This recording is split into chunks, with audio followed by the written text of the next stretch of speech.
Uma unidade de acolhimento noturno para pessoas em situação de rua foi inaugurada em Praia Grande. Ela vai integrar outros equipamentos do município voltados para esse público. A Casa de Estar na Vila Sônia é um abrigo para pessoas em situação de rua. Parte dos que estão aqui são residentes. Parte é do acolhimento diário. Cerca de 50 pessoas vêm para cá todos os dias. Recebem atendimento e carinho. Mais um equipamento para atender a população de rua começa a funcionar hoje em Praia Grande. A unidade de acolhimento tem capacidade para 60 pessoas. É um abrigo noturno. As pessoas entram às 7 da noite, tomam banho, fazem uma refeição, dormem e saem no dia seguinte após o café da manhã. Aqueles que quiserem podem ir para a Casa de Estar, que vimos no começo da reportagem. Ou então podem ser encaminhados para programas sociais. O abrigo noturno é resultado de uma parceria entre a Prefeitura e a Igreja Católica. Na verdade, o projeto vai ser realizado pela igreja. Nós montamos toda a estrutura, né? A questão da manutenção dos serviços, como os gastos de água, luz, né? Tudo isso ficará por conta da prefeitura, manutenção do prédio, né? E aí a igreja entra, né, com esse trabalho voluntário de atendimento à população em situação de rua. O padre que vai coordenar a casa diz que este tipo de serviço ajuda a devolver a dignidade às pessoas em situação de rua. A gente quer com isso dar um pouco de dignidade para eles e mostrar que eles podem, como sujeito de suas vidas, levantar e sair dessa realidade de dor e de sofrimento, né? A inauguração contou com a presença de vereadores e representantes de entidades assistenciais. O prefeito Alberto Mourão diz que o equipamento público é importante, só que mais importante são as pessoas que vão trabalhar aqui. Eu acho que o abrigo, fisicamente ele é importante, mas a forma como ele vai ser gerido é mais importante ainda, porque aqui vai estar a energia de quem quer curar as sagas da sociedade. Embora o número de casos de latrocínio, que é o roubo seguido de morte na região, tenha diminuído esse número, já que de janeiro a agosto de 2018 foram 13 casos, e no mesmo período desse ano, 7, a orientação da polícia é sempre a mesma: jamais reaja a assaltos.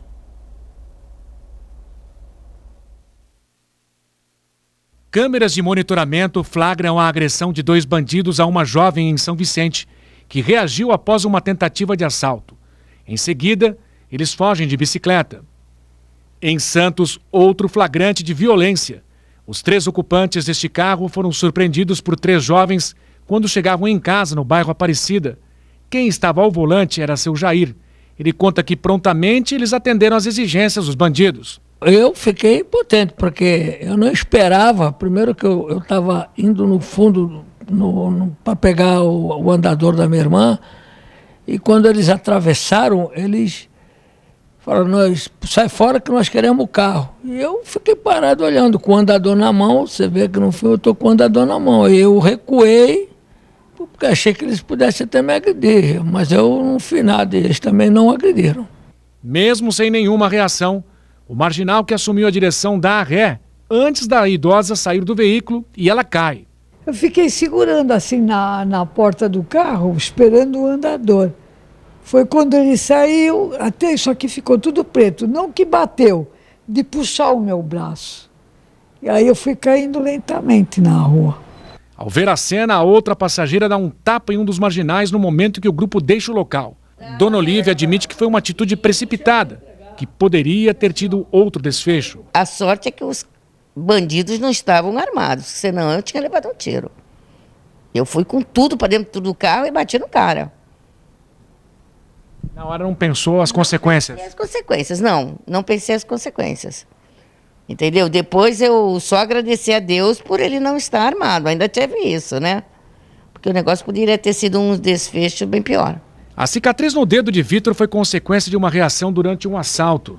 Ele não quis entregar o celular e deu um soco no criminoso que estava com canivete. Ele veio com a faca, apontou a faca para mim, eu segurei na faca, dei um soco na cara dele e saí correndo.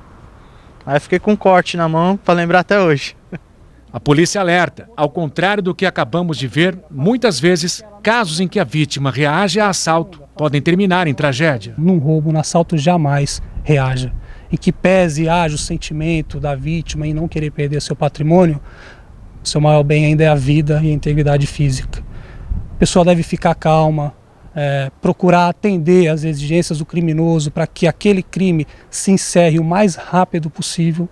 E aí sim, a pessoa consiga ficar calma, pegar as características do indivíduo, o meio de fuga utilizado, se é uma bicicleta, se é um automóvel, se é uma motocicleta, o destino tomado. E aí, com essas informações, ligar imediatamente para o 90, o telefone de emergência da Polícia Militar, para que nós consigamos localizar e prender esse infrator. Moradores de São Vicente, portadores de necessidades especiais, reclamam da má conservação dos ônibus adaptados. Muitas vezes, eles precisam esperar mais de 40 minutos até conseguirem embarcar nos veículos para cadeirantes. Romualdo mora na cidade náutica em São Vicente. Todos os dias ele usa o transporte coletivo para ir até os seus compromissos. Por ser cadeirante, precisa do elevador para subir no ônibus. Aí que os problemas começam. Quando a gente vai embarcar, o elevador não está funcionando, infelizmente. Isso acontece com frequência. Aí a gente fica mais 40 minutos no ponto esperando outro ônibus vir para poder embarcar, infelizmente. E às vezes a empresa não dá nem uma atenção para a gente. A gente liga para reclamar, a solução não é dada. Parece que eles não fazem a manutenção nos elevadores, infelizmente. Essa luta não é da agora, cara. Desde 2008 a gente vem lutando pela melhoria do transporte, da BR Mobilidade, mas infelizmente não acontece. Romualdo já gravou várias situações em que quis embarcar e não conseguiu. Veja o que ele já passou. Eu estou vendo que não está funcionando. A parte do motorista está fazendo. A plataforma não está abrindo. Não está abrindo. Infelizmente não está abrindo. O ônibus 21 está com o elevador quebrado. Tá? A gente tinha um compromisso agora às 11h30. Mesmo assim ele está saindo para viagem. Aqui tá as pessoas subindo no ônibus. E mesmo assim ele vai sair para viagem, ou seja, ele não vai parar para ir para a garagem para poder fazer o conserto. Ele está indo para viagem. E não é só isso não. Quando consegue entrar no ônibus, mais problemas. Às vezes o sinal sonoro do cadeirante dá sinal na hora do desembarque não funciona. Aí é obrigado a estar gritando para o motorista parar no próximo ponto, porque senão passa direto. Infelizmente é o que mais acontece. Ou senão o cinto de segurança de prender o cadeirante também, às vezes não está funcionando, está esgoelado ou não está funcionando para travar a cadeira. Então é uma luta constante, cara, contra essa empresa aí que está acontecendo, infelizmente. Marcos é outro usuário que sofre com o transporte coletivo. Ele tem um filho com necessidades especiais e diz que, em muitos casos, quando está com o menino no ponto de ônibus, motoristas não param. Às vezes a gente está no ponto de ônibus esperando o ônibus chegar para poder estar indo para fazer a fisioterapia. Às vezes o motorista ele olha já de longe, ele passa direto, tá? E às vezes quando ele para para poder subir um cadeirante, o elevador quebra. E mesmo assim ele segue viagem. Segundo o IBGE, em todo o país, apenas 11,7% dos municípios têm a frota do transporte coletivo adaptada. A adaptação dos ônibus para acesso de pessoas com deficiência ou mobilidade reduzida está prevista na Constituição Federal. E, segundo a lei, o prazo para que toda a frota do país estivesse com acessibilidade terminou em 2014. Otávio está indignado. Não é de hoje que ele sofre com problemas de acessibilidade. Nós queremos e merecemos o transporte de qualidade. Nós queremos que seja respeitado a Lei Federal 10.048, que é o direito de vir da pessoa com deficiência. E nós queremos que as empresas de transporte respeitem o nosso direito. Nós não queremos nada mais, só queremos que respeitem o direito de ir e vir, conforme determina a Lei Federal. A sexta-feira vai ser de sol com muitas nuvens e, como nos últimos dias, com chuva no fim do período. Veja agora a previsão completa.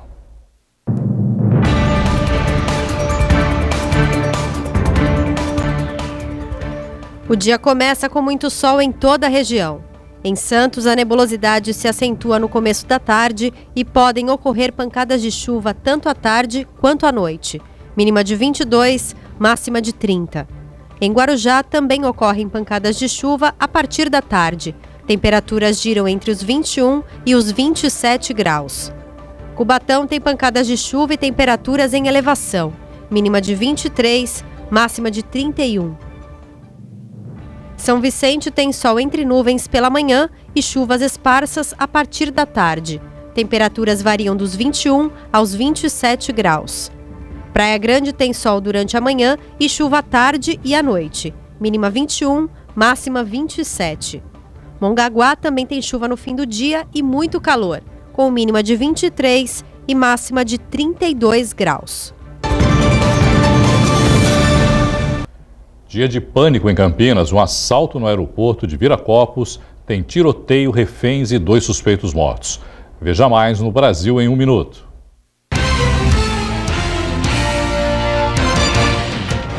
Os criminosos estavam com armas de grosso calibre e interceptaram um veículo de transporte de valores no pátio do terminal de cargas. Na fuga, fizeram 2 reféns, uma mulher e um bebê.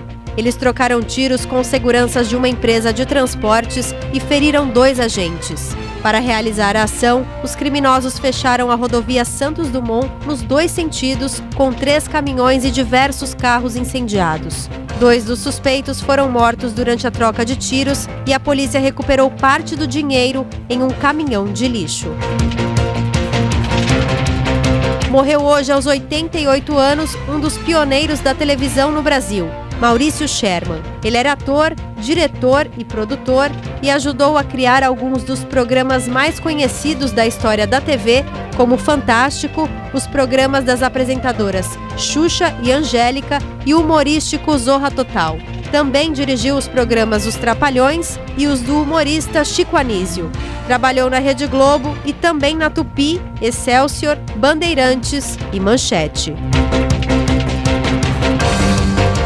A deputada Joyce Hasselmann não é mais a líder do governo no Congresso.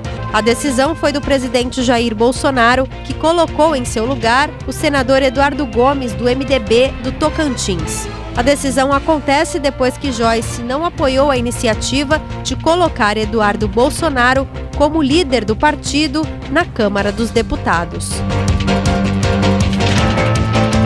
Edson Brites, assassino confesso do jogador Daniel, vai ter que pagar pensão alimentícia para a filha de sua vítima até que ela complete 25 anos. O valor a ser pago para a criança, que hoje tem 2 anos, é de R$ 5.000 por mês. A decisão é da juíza Márcia Ubler Mosco, da 3ª Vara Civil de São José dos Pinhais, onde ocorreu o crime. Daniel foi morto depois de uma festa na casa do acusado, supostamente por ter agredido sexualmente a esposa de seu assassino. O crime aconteceu em outubro do ano passado.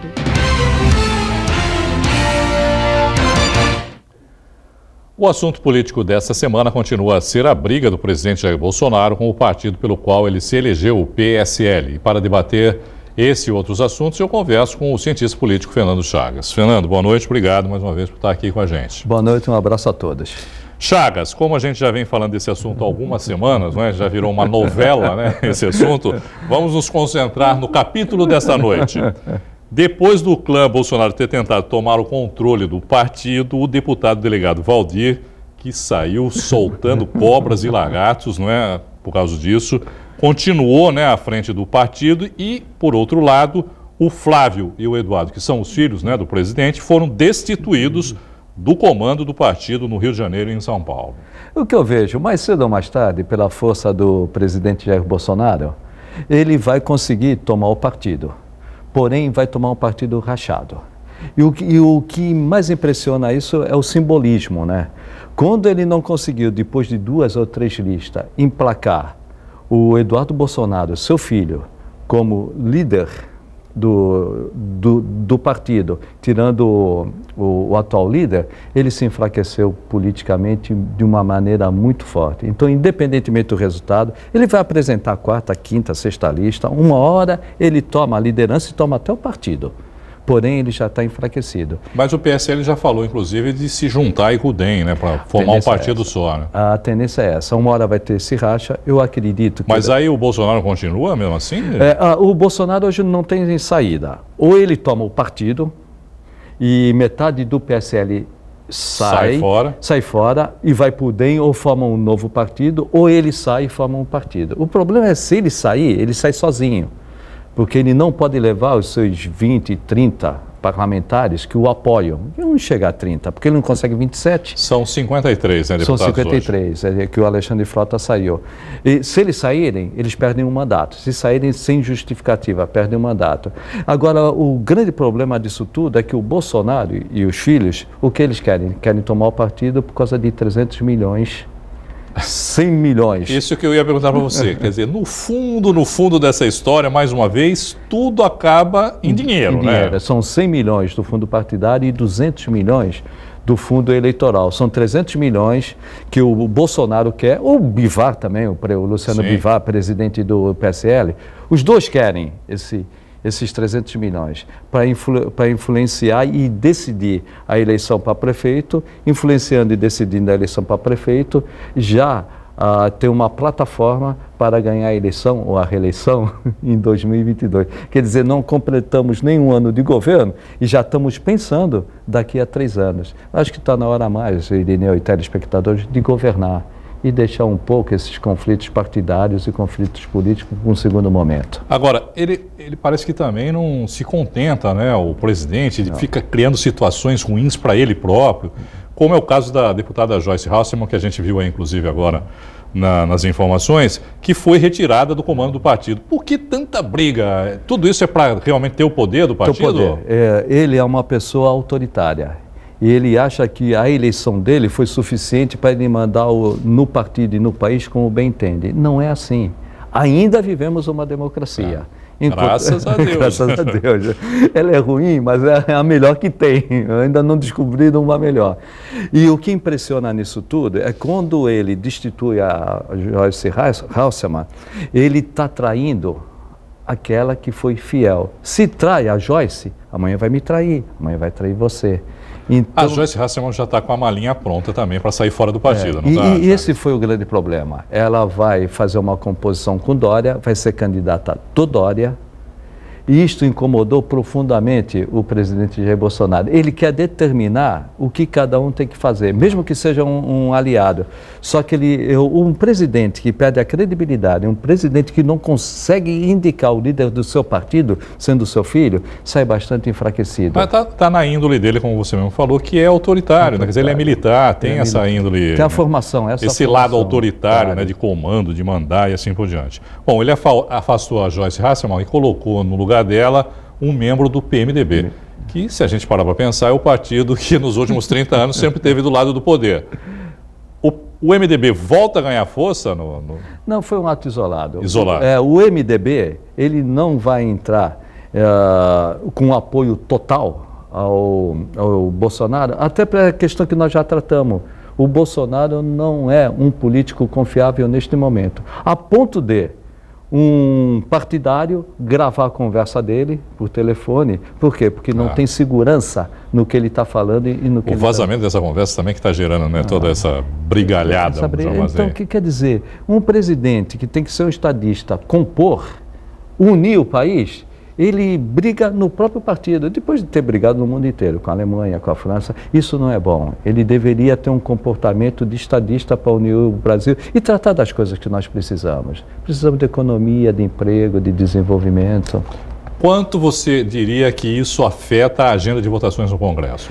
Para o dia 23, não vai afetar, porque o Congresso ele sabe da importância da Previdência e se retardar a Previdência, vai ser um gol para o Bolsonaro, a velha política. Então, neste primeiro caso, no dia 23... Não deixou de ter um toque de velha política, porque tudo isso também era no dinheiro do petróleo, né? Que eles estavam olhando lá, esperando a votação da redistribuição dos royalties de petróleo. Redistribuiu isso, a velha política redistribuiu isso. A prova dia 23, a dificuldade vai ser a médio e longo prazo. A médio e longo prazo ele vai ter muitas dificuldades de conquistar tudo que ele pretende no Congresso para o país deslanchar. Eu vejo hoje a governabilidade muito comprometida justamente por isso, esse conflito político e no momento eleitoral que nós vamos entrar no ano que vem. O próximo item da pauta é a reforma tributária, Chagas? A reforma tributária já foi enterrada. Já enterrada? Já enterrado. Ano que vem, ano da eleição. e ano da eleição não vai se discutir reforma tributária. Agora, a pauta vai ser a reforma administrativa. Reforma administrativa, eu sou servidor público. A reforma administrativa vai ter uma grande resistência das corporações. E com essa briga política, nós corremos o risco das reformas ficarem paralisadas. Passa dia 23 a Previdência, as demais, elas vão ter muitas dificuldades. Naturalmente já teria dificuldades. Com essa briga política eleitoral e também por recursos, vai complicar bastante a governabilidade. Rapidinho, Chagas, 30 segundos para a gente não passar em branco. O Supremo está discutindo nesse momento a prisão em segunda instância. Qual é a tendência na sua opinião? Tendência é passar por 7-4. Tendência é passar contra a prisão em segunda. Contra a prisão em segunda. Reverter a atual situação do momento. Reverter. Apesar da população 7-4. 7-4. Vou jogar no bicho, hein? Falou, Chagas. Obrigado, viu, pela sua participação mais uma vez e uma boa noite para você. Uma boa noite e um abraço a todos. A etapa Santos do Festival Gastronômico feito em São Paulo, do Governo do Estado, reuniu chefes e empreendedores da Baixada Santista. O evento aconteceu no estacionamento do Arena Santos e escolheu 4 finalistas que vão representar a região na etapa São Paulo no final de outubro. Os pratos concorrentes foram Casadinho Caiçara, preparado pela Kellen, uma cozinheira de mão cheia do projeto social do restaurante Escola Estação Bistrô de Santos.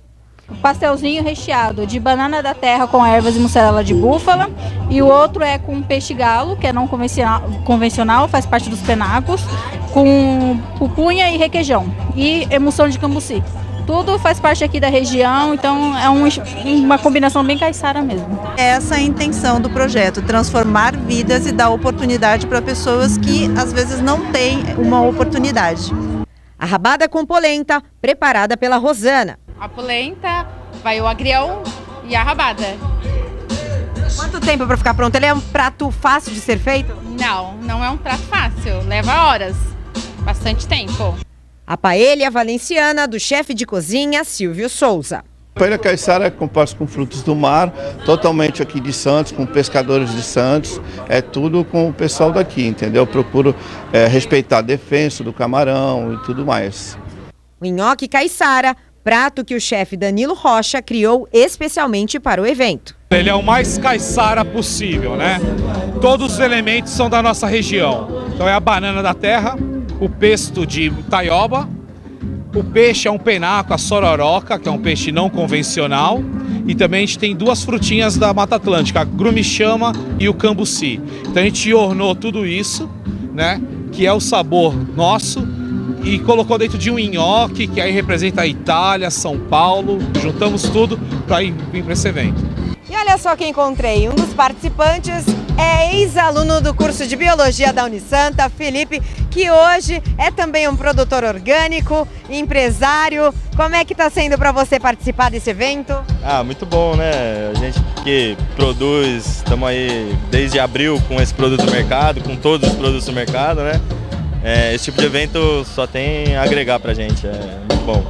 E os doces? Já garanti meu brownie. Sempre vi muitas pessoas falarem sobre o fato de o brownie ser amargo e ter castanhas e tudo mais, né? Muitas pessoas gostam, muitas não. Então a gente, de uma certa forma, deu uma popularizada, né?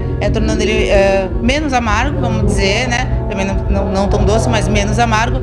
E sem as castanhas, no lugar delas a gente colocou recheios que acredita que as pessoas gostem mais, pelo menos aqui da nossa região. Sorvete de cambuci. Uma coisa que quem conhece, que é daqui, diz assim, na verdade está só há 10 mil anos aqui o cambuci, né? A gente vem depois dele e ninguém conhece o que é o cambuci, como é, o que tem por trás do cambuci, né? Essa aqui é legal, porque tem toda uma história que vem por trás desse sorvete, não só o sorvete em si.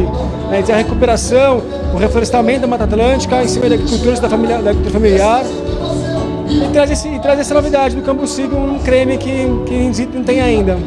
E o brioche congelado. Uma receita de família, a gente quis trazer nesse festival o sorvete, né, com o brioche exatamente para homenagear essa receita de família e a colônia italiana. Para os jurados, a Meca Santista, delícia feita pelo padrinho do evento em Santos. Estar me inspirando na Meca Santista foi um grande prazer. Inclusive eu trouxe o chefe que desenvolveu a receita, né, que desenvolveu o prato Meca Santista. Para fazer uma homenagem a ele, e é isso, estamos aqui batalhando pela nossa cozinha. Chega de suspense. Eis os vencedores da Etapa Santos, feito em São Paulo. O Casadinho Caiçara, do restaurante Escola Estação Bistrô, e o nhoque caiçara, do restaurante local, na categoria Restaurantes. E o nhoque de biomassa de banana verde, do sítio Estância da Mata, e o sorvete de cambuci do Instituto Auá, na categoria Produtores. Os ganhadores vão representar a região na etapa São Paulo do evento, entre os dias 24 e 27 de outubro, no Memorial da América Latina. Maravilhoso, eu amei, vou querer mais. Obrigado. A edição de hoje fica por aqui. Você continua bem informado acessando santaportal.com.br. Uma boa noite a todos e até amanhã. Tchau.